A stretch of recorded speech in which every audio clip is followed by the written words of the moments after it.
No matter whether it was in real steel or in airsoft, the SCAR has been touted as both an ergonomically and functionally well-made gun. Now today, we're going to look a little further east on the European continent to another country famous for its weapons manufacturing, the Czech Republic.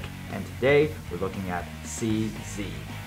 The subject of today's discussion is the CZ Bren, specifically the A2 variant. The real steel one at times was called the Czech SCAR. Let's see if this AEG from ASG lives up to that nickname.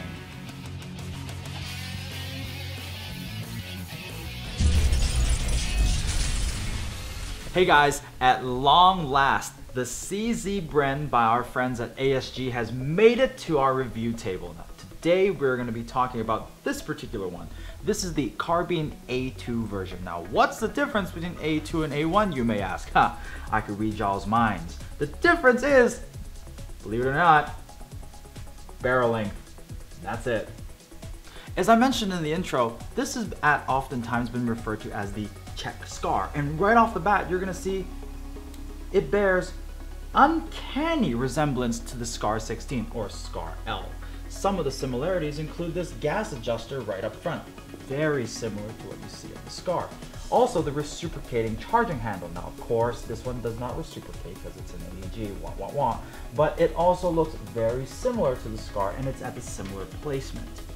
Also, moving to the very rear of the gun, just like the SCAR, hate to beat a dead horse, folding stock, just like a SCAR.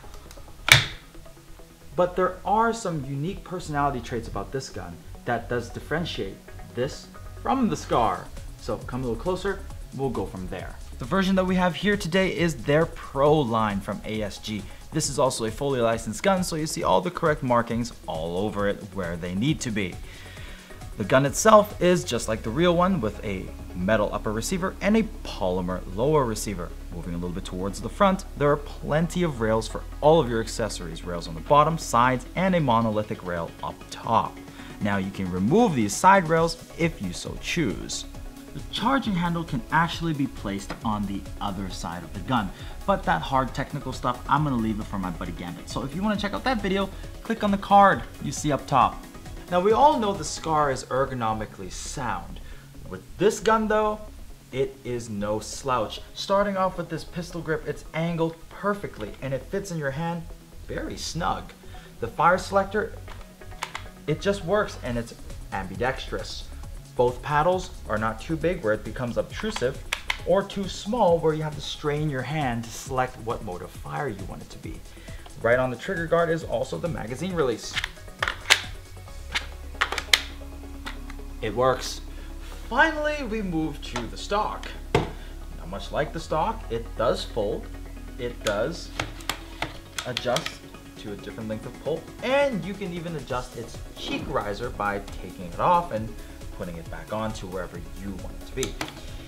But it is also the stock that gives me my only gripe with this gun. Now, shouldering it, well, it's fine, but it just doesn't feel as snug in your shoulder as the SCARs would.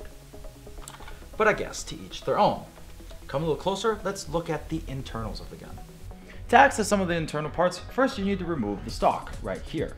Now to do that, the first step you want to do is to remove the pin, which holds this together, this said pin. Then you press this little button down here and you push the stock downwards. Then you will have access to your quick change spring system and your battery connector, which is a small Tamiya type. I am not going to show you the quick change spring because this is a perfectly new gun and I don't want to scratch it up. Hope you guys understand. The gun also comes with a set of flip-up polymer front and rear sights and an adjustable hop-up that you can adjust by, hey, who would have thought, pulling back the charging handle and you'd find it right there.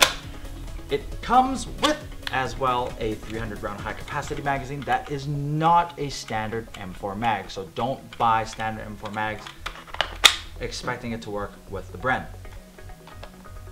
Enough talking about this one, how about we chrono and shoot the thing?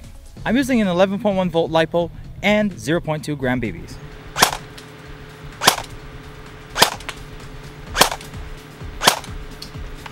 So no one wants another boring inside the warehouse, blah blah, 30 meters away, blah blah blah test, right? So here we are, outdoors, and I'm gonna shoot the Bren.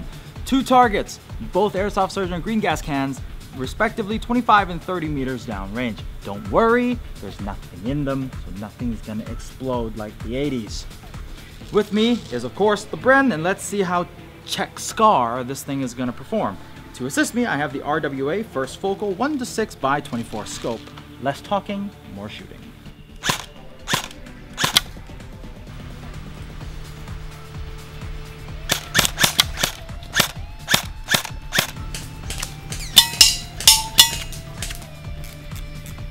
Let's go full auto.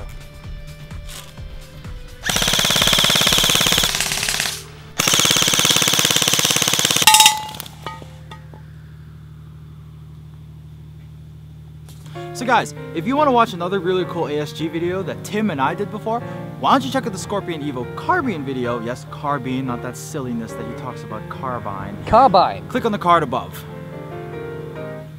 Now, my final thoughts on this gun. Is it a Czech SCAR? Now, I wouldn't call it exactly a SCAR, because that means that the CZ Bren doesn't have much personality of its own, but it certainly does. Now there are certain few things that the SCAR does better than the Bren, but at the same time it's kind of comparing Wagyu beef to Kobe. They're both beef, they're both delicious.